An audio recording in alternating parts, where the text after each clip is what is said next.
We're here interviewing Bertram Turetzky, known as the father of modern bass. Are you familiar with that moniker? Yes, I am.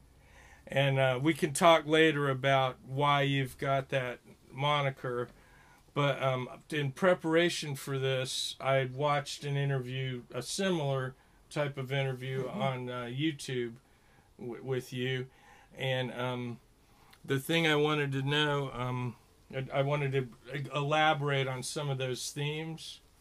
So I just want to make sure that's on. Okay. Make sure we're getting a good take here. Right. So one thing that you mentioned, I wanted to talk about when you started, making money as a musician, but I didn't. When I watched that interview, I didn't expect to hear that you didn't start out on the bass. You started out on these other instruments, yes, right? I did. Yeah. So you want to elaborate on that a little bit? Sure. You're probably familiar with that interview. Yeah. I am 84 years old, and I've been a practicing asthmatic for most of those years. So as a youngster growing up in Connecticut, I spent a lot of time in the hospital in winter. And I became a voracious reader, especially of Mark Twain. And they were always talking about this instrument called the banjo. These people were hanging out near the river playing the banjo. So I found out what a banjo was. And then there was a very nice gentleman whose name was George Fitch, and he covered most of southern Connecticut. He came to the schools, and he'd teach people instruments. He was a very good banjo player. He played in vaudeville with Eddie Peabody, who's quite famous concert banjo player. Eddie Peabody is famous because some fool introduced him as Eddie Playbody will now pee on the banjo. So that's where he became famous. But he was really a great banjo player. So Fitch played with him, played the violin very nicely, the guitar, and the Hawaiian guitar. So anyways, I wanted to play the banjo, and he would teach me. And my father said, okay. And we picked up a banjo for $35, and I was off. I liked it. It was nice. And then I got older, I came to high school, they said, you can't play in a band with a banjo, what's the matter with you? So they said, get a guitar. So I got a guitar, and I took one lesson with Mr. Fitch. And I figured out chords and stuff. So I played in the band with the guitar.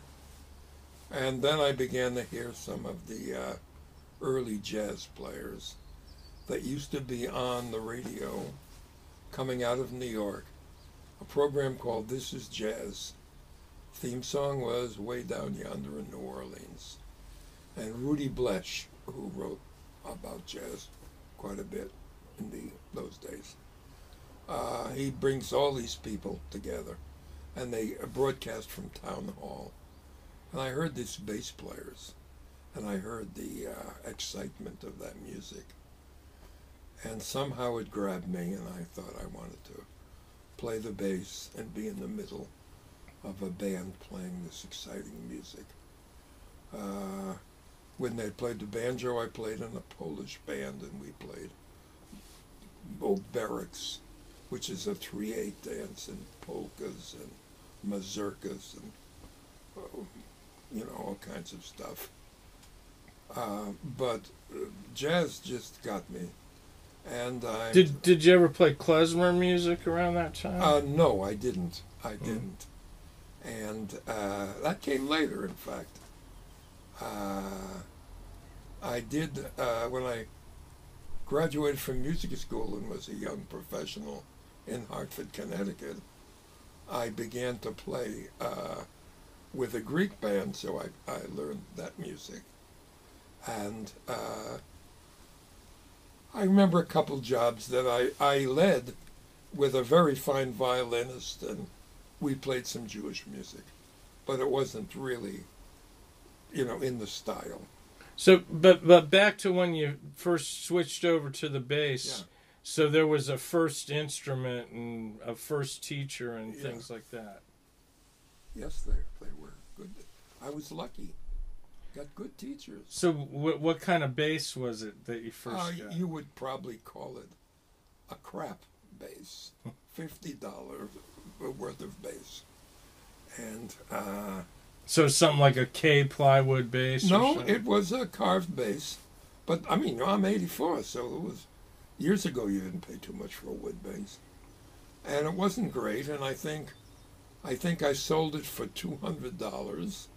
Thought I was a great businessman, and I traveled around trying to watch that bass, and different people bought it, and I would say, "Oh, I know that bass," and I think after a while it was $2,000.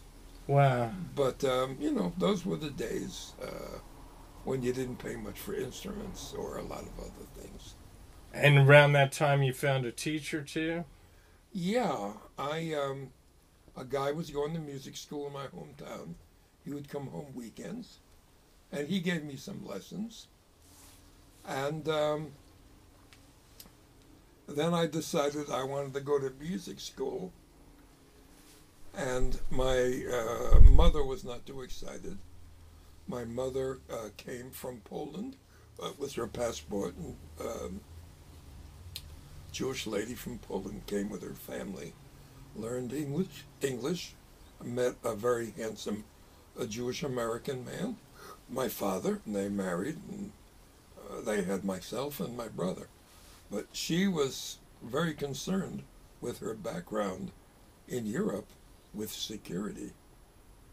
And she remembers these klezmer guys going from town to town with the guitar on the back, the bass on the back, and the accordion on the stomach, probably. So she was against it, and I was just hooked.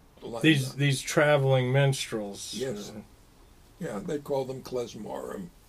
And, they played for tips, and some of them were drunks and scoundrels. Shady characters, maybe pick Absolutely. your pocket. And... Yeah, don't look.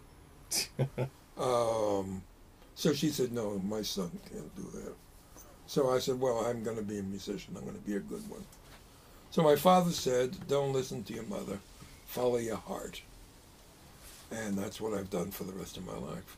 And here we are, 2 blocks from the ocean in Del Mar, California. In a little house, very modest house that we own. That's worth a lot of money. A lot of money.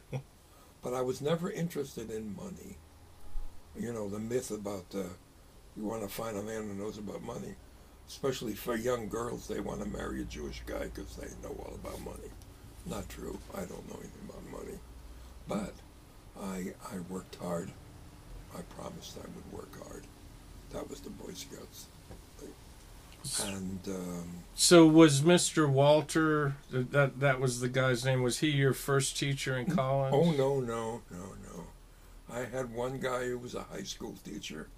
We didn't get along. And then I had some lessons with Willis Page from the Boston Symphony. And he was a wonderful guy, a wonderful bass player. But I would say, yeah, I'm having a problem with this. And he'd say, oh, what's the problem? So I realized that he wasn't going to be the teacher. I mean, he could play anything. There's guys that are players, and then there's guys that are teachers. Yeah, and there's some players who can teach, but often these are the guys who say, play it like me. No cloning, no cloning. I mean, I have got, quite a few students. Some of them are famous, but none of them play like me. And that's because I told them not to. One of them played a little piece, and he said, well, how's that Turetzky imitation? And I said, you do that again, and you'll never come here again for a lesson. That's disrespectful. No, I didn't mean it. Okay, I said, I take it back, but I don't want you to do that. I don't want to clone. You be the best Joe Schmo you are, and I'll be happy. But don't try to play like me. And find your own voice, and that's who you are. Okay, so we're still friends. But at first he got mad because I Because I got mad. So, well, that might bring up a topic. So I've studied with you the bass, and I've been in bad situations where I had too much music to learn at one time, and you'd come in at the last minute and help me fix it all up. Good. But I became I was more of a guitar player than I was a bass player, and I became interested in this certain artist, Pat Martino, who Bert likes, and I wanted to approach that music the same way we approach classical music, where I would learn the patterns and things rhythmic patterns and melodic patterns that he would use over jazz standards. So it was kind of interesting to have Bert do that with me, and he's a really good piano player. I was gonna have you play some piano, but we got you sitting down all comfortable, so we won't. And the piano got tuned on Thursday. But it was interesting to work on the Martino music, because he's really a big artist. I mean, a lot of people don't know who he is, but he's a real artist. And to see how he constructs these melodies over these harmonies, and how he's not repetitive, and how he's not cliche. This is a very original kind of improviser, and it was very exciting for me. The thing about it for me was Bert mentioned he wasn't cliche, but what I found in the music on the guitar was that if I tried to play something that I thought he was playing and it was fingered in a difficult way, I would know that wasn't the way he played it. I would eventually maybe see him play something similar to that, and I found that everything he did, it laid really well on the guitar, and that was part of the appeal of studying that for me, was to find those little, that they aren't really, they're maybe cliche for Pat, but not the rest of the world, but they lay on the guitar well. Yeah, so he played idiomatic things on the guitar. Yeah. Right in the hand. And a lot of people who don't know about how he fingers things, they have trouble figuring it out. But you got to figure out how he fingers things, and then it became clearer. And there was an overlap with the study of bass, because the way I think about fingerings, I like to think about them the same way that Simandl did. And then there would be other opportunities when Bert and I would get together, and I was trying to figure out an orchestral part, and I just couldn't get to the notes, and then he would show me a fingering where all the notes were really close together or easy to find on the bass. Yeah, that's called teaching part of the time. But Martino, his hands just went to good places. He figured out how to do things.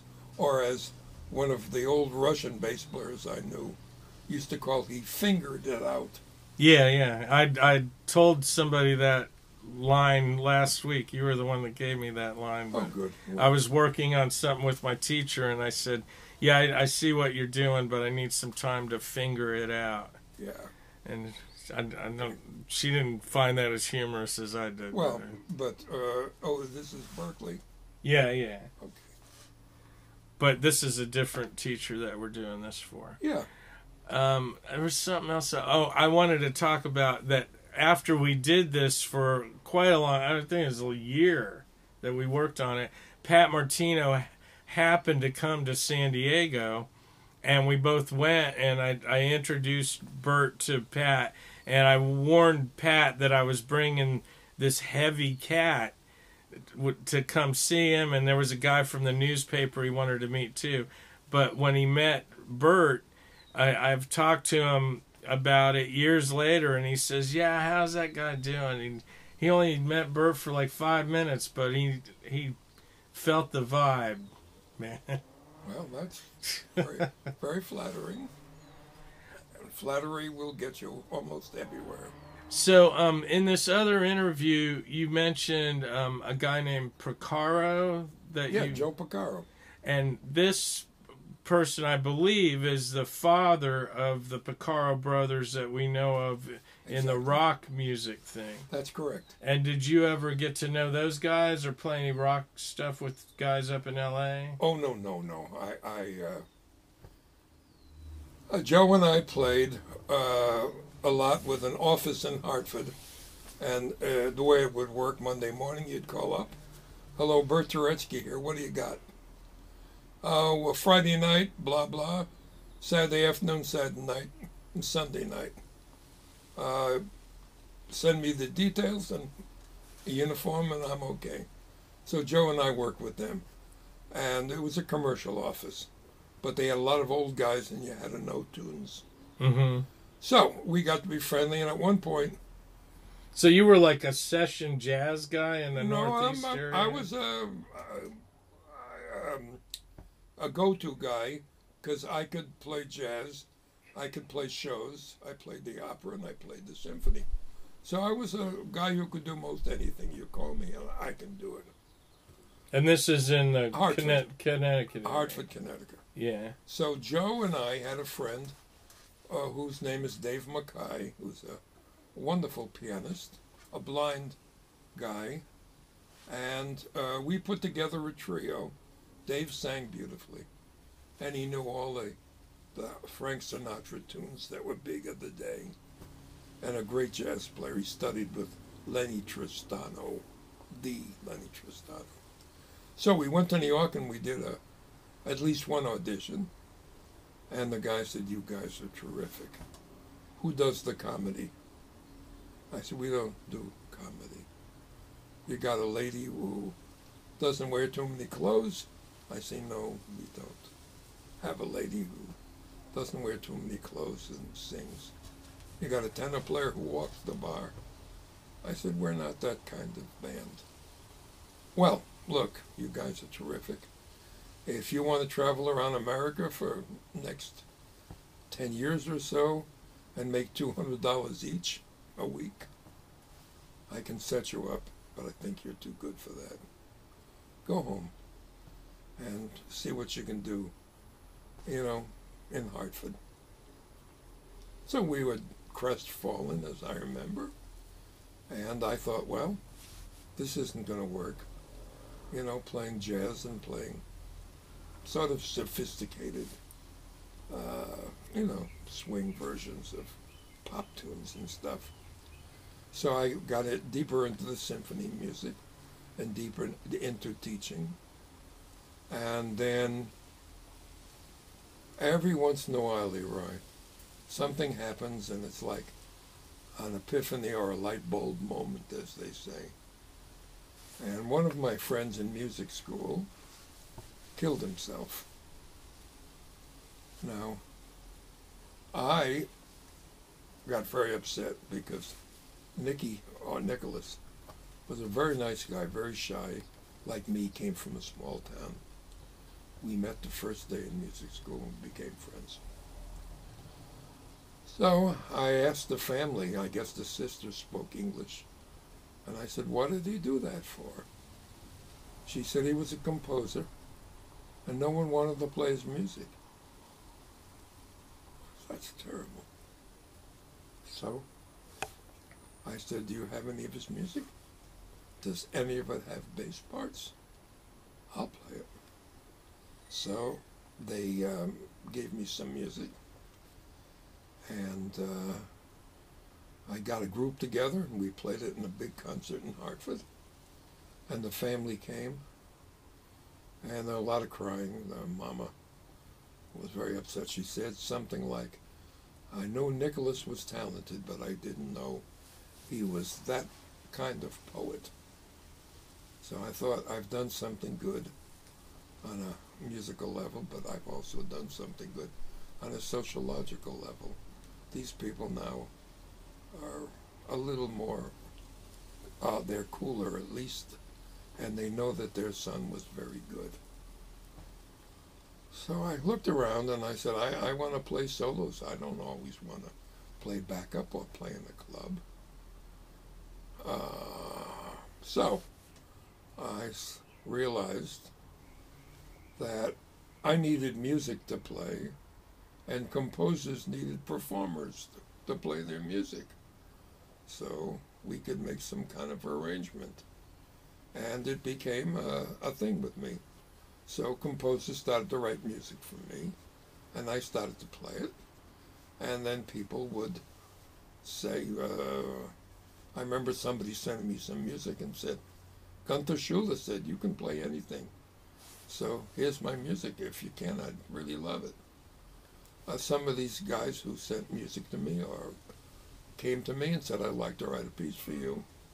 Would you play it? Would you consider? A lot of these guys, after a while, got to be friends. They got to get university jobs. Well, guess who they wanted to bring for a guest artist? Me. Because I had been kind to them, and I had played their music well, and they wanted to have their music played properly. So you had this academia connection that was no single point of failure on that one. There's a whole bunch of... Yeah, it worked. And I understand that some of these composers were having trouble writing for the bass, and so you wrote a book to help them with that. What was the name of that book? The Contemporary Contrabass. And this is how you got the moniker of the father of modern bass, right? Modern bass playing, yeah. Yeah. And then something brought you to California, right? Well, here's what happened. We met composers, and then I thought, well, there must be a lot of more composers. So I found out there was something called the American Composers Alliance. And I saw a listing of these composers. So I started sending letters. I just got married, and Nancy would type out letters to these people. And some of them thought that I was hysterical. They said, write a bass piece? It's not a solo instrument. Everybody knows that. It's an orchestra music. It's an orchestra instrument. So instead of getting angry and giving them the finger, or all the fingers, I thought, we'll see. Over the years, many of these guys came up to me and they said, oh, in the early 60s, you sent a letter and I blew it off. You can really play, and you've made the instrument very attractive as a solo instrument. I'd love to write a piece for you. Anger is not part of my thing. I'm angry about some things more political than musical. So I'd say, sure, let's go for it. And the people who count said there must be about 300 pieces or so written for me. My name was on an awful lot of music written in America. And I have always felt, Leroy, that America artistically had been a Eurocentric country, and the American composer really didn't get a good chance. And so I should play American music and do something about it. I'm not America first, and I'm not a make America great again. America's always been great on some levels. So things started to work, and then you got a gig at UCSD as a professor. How that happened was I wrote a composer who was then in Berkeley, and he came to be one of the founding fathers here. So they had composers, and they didn't have any performers on the faculty. So he suggested that they hire me, and along the way, I earned most of a master's degree studying musicology at NYU with these great professors like Kurt Sachs and Gustav Ries. So you spent some time in New York. Yeah. After I was playing in New York a whole lot, Because, After Hartford. yeah, I was living in Hartford. I'd go to New York to play. Played a lot. And so I met more. And, you know, what was interesting was I'd finish a concert. I'd towel off. I'd change my shirt. Get dressed to get back in the car and drive back home. Hey, Mr. Turetzky, I love the concert. I'm a composer. And I would smile, and he'd say, I just happen to have a piece here. Would you look at it? I said, of course. Is your address and everything on it? Yeah. So we made a lot of friends. And then I thought I better think about it. I loved some of the music I played in the symphony orchestra. I played a lot of orchestra work. You could say freelance. I would go to places like Brockton, Massachusetts, one rehearsal and a concert. Springfield, Massachusetts, I played there as a very young orchestra player. And I go to these different places, basically one rehearsal and a concert. So, but I liked some of the music. I didn't like the rest of the music. And Leroy, what bothered me, and I can say it, was some of the attitude about the people about music. They didn't love it as much as I did and do. You know, it was a gig. Okay, let's get this over with. Oh, Beethoven 2? Okay. Yeah, I know it. D major. All right. And one day, we came into a rehearsal, and one guy who retired from a big orchestra said,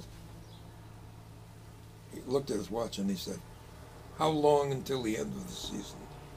And I said, that's the most cynical goddamn thing I ever heard. And I came home and I told my wife, I'm going to be a solo player. She looked at me. She didn't laugh.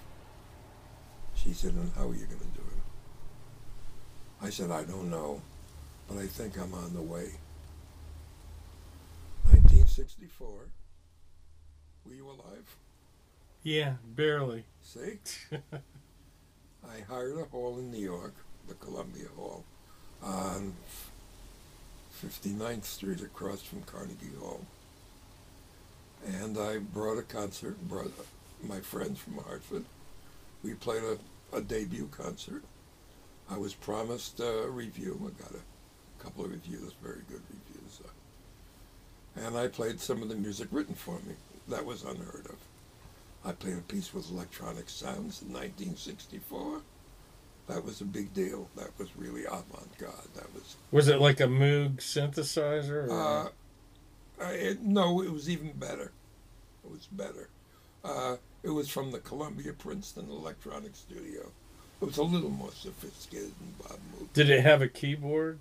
I don't remember, but I just got the music. Uh-huh. I never saw what they did. I saw pictures of all these things. Mm-hmm.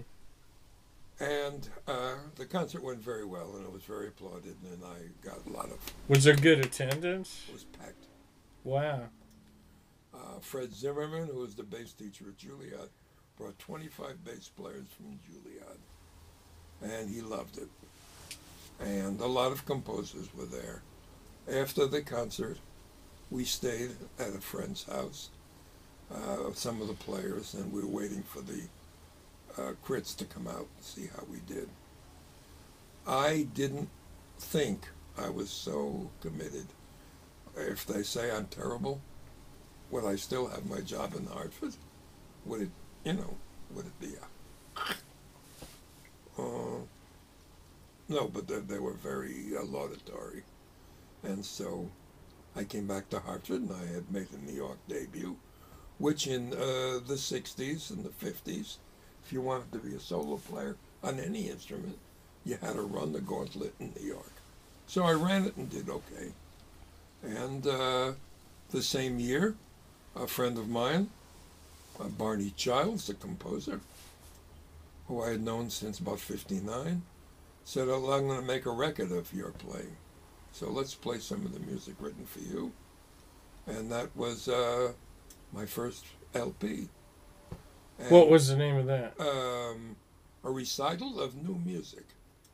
Bertram Turetzky had a picture of me with glasses and a white jacket, like a good orchestra player. And is it only on vinyl? Has it ever made it to digital? We got it to digital. We got it to CD. So we can find that on... Oh, absolutely. And so that lit the place up. People had it in Europe, and they started.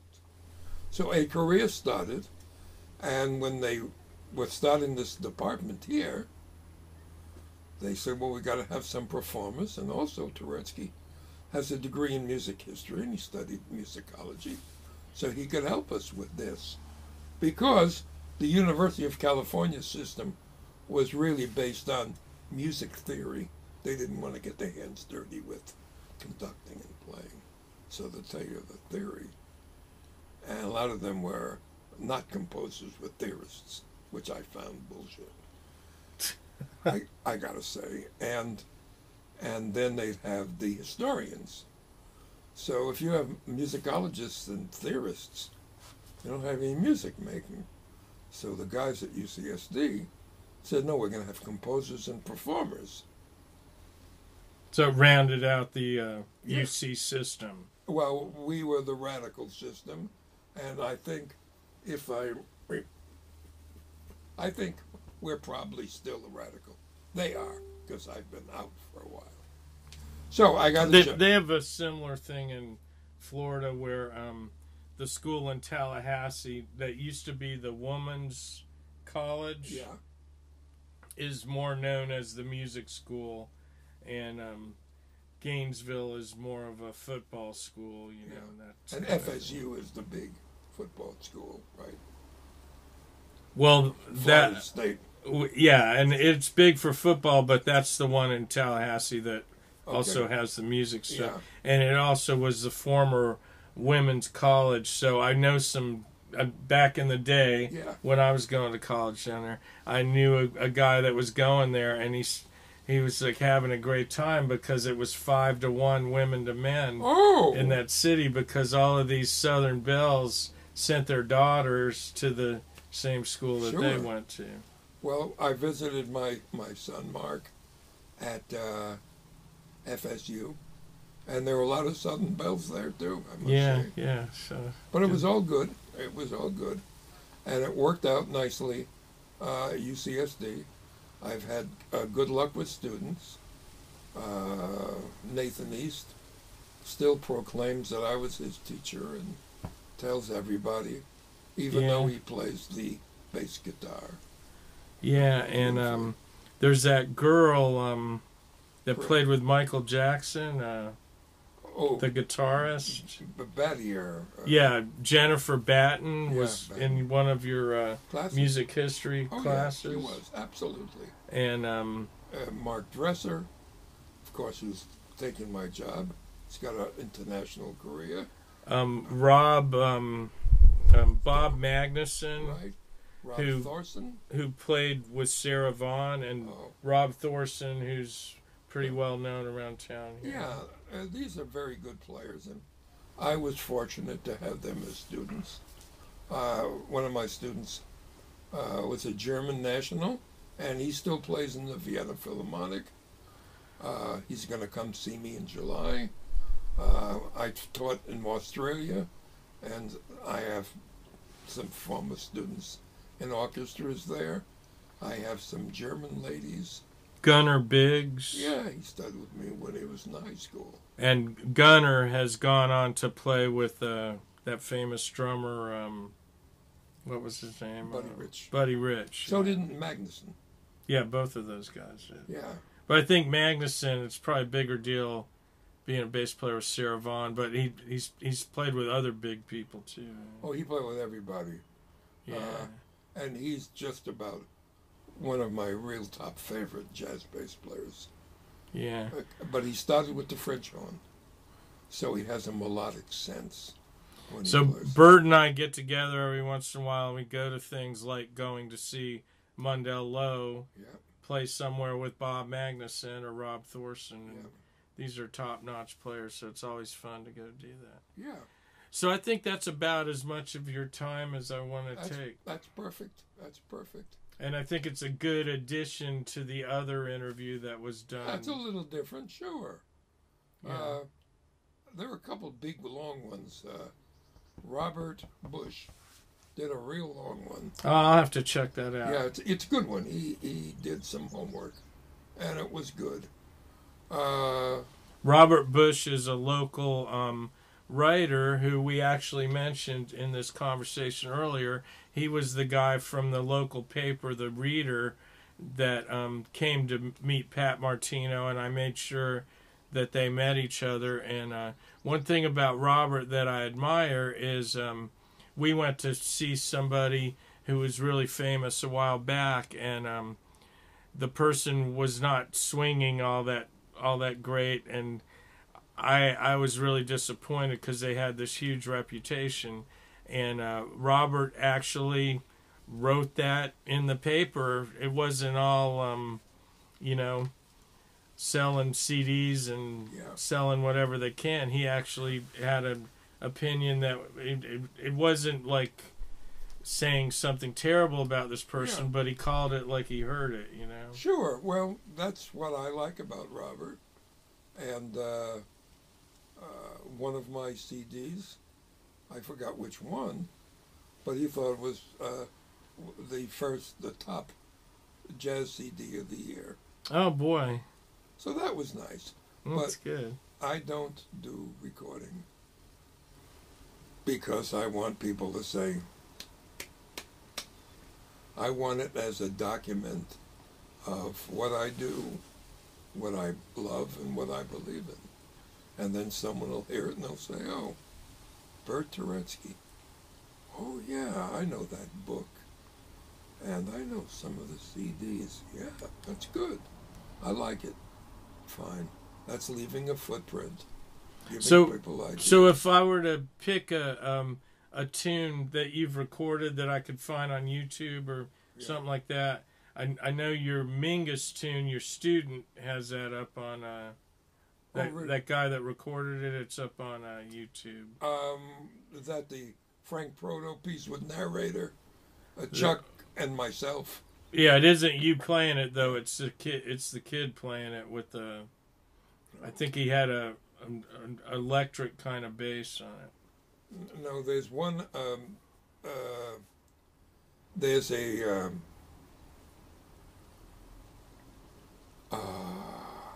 On YouTube, there's me and Chuck Perrin doing it at the Arias Hall, which is in the back of the Union. And you like that recording of it? It's good. Chuck's very good. Do I like it? Well, if you were gonna pick one, that would be good for a jazz listener.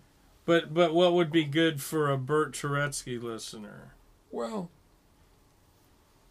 I'll give you a CD before you leave, and it has a version of Yesterday. Yes, that Yesterday. I always liked the melody, and I liked the words. You were back when we were studying when I was studying with you. You liked that tune Blackbird. Did you ever record that one yet? Not yet. I haven't made a good arrangement, and that's a hard tune for me to get my mind around. But well, Yesterday is a good one. And so I'll give you a recording of that. Okay, and I'll upload that into this classroom. Yeah, that would be good. And also on that CD, which is the most recent CD, I was writing this book, this memoir, and so I had just sort of retired, and I didn't know what to do in the morning. I would wake up in the morning and go to the university. So I said I'd write the book. So I'd come in here and start to write every day. And after 3 years, I had a book. So while I was doing that, I would see these tapes all around the place. And I said, gee, this is like an archive. What is this? Oh, that's Yesterday. Here's Goodbye Pork Pie Hat. Damn. And then I found a couple other things, and I say, this is going to go on a CD. It'll be called From the Archive. Oh, great. Yeah. So these are recordings of you many years ago, not... Yeah. But it's a new digital version of... That's right. Yeah. 2 of them are from the 1964 debut. They were never recorded. I mean, commercially. And they're... Never put on vinyl. That's right. And they're really quite good performances. And one of them is by a composer I studied with in Hartford, a very unique composer. And it's for brass quintet, flute and bass, no amplifier. That's hard to do, to balance. This guy know how to compose. So anyway, yeah, I'll give you a copy of that. And that tune that I did so often for about 3 or 4 years, Failing. It's a piece where I talk. It's a very funny piece. Talk and play at the same time. Okay. Yeah, you'll get a kick out of it. All right. Well, we'll include some of that stuff with this too. I'll give it to you. You use what you want. Okay. If you use Failing, I think people will be entertained. And then you can use, the Mingus, which I say in the notes. I sent it to İlhan Mimaroglu, the Turkish guy who worked at Atlantic Records, which was almost a Turkish thing, Erdogan. Yeah, Ahmet Erdogan. Yeah. So, I knew him. And so I sent it to him. And I took Goodbye Pork by Hat, and I played it as a canon, which Mingus had never thought of doing. So it came out pretty well, and I quoted a few old jazz tunes in it, and it's 4 channels. So, Memero liked it. He said, called Mingus up, and he said, Charles, I'd like you to come down and listen to this recording of Pork by Hat. And this was before he went to Mexico and was in the hospital and everything. Oh, that's what happened? Oh, yeah, Mingus, yeah, absolutely. So he said, well, bass player? It's a saxophone piece. What the hell is he doing? So, Mimaroglu said, Charles, I deem it as a favor if you'd come down and listen and tell me what you think. So he said, okay. Comes down, he puts it on, he sits down, and he starts nodding his head. He said, the cat can play. He's classical, but he can play. Yeah. He said, are you going to put it out on a record? And he said, yeah, now that you like it. He said, yeah, I like it. Here, have him play, send him the Monterey album, the double album from Monterey, and tell him I want him to play some more of my music. Well, that was a compliment. Oh, boy. And you didn't have to get hit. That's in the right. chops. And I didn't have to get hit. I saw him several times in person, but he was sort of combative. And he was pissed off always. Mm-hmm. So I brought Nancy to see him before he heard me play.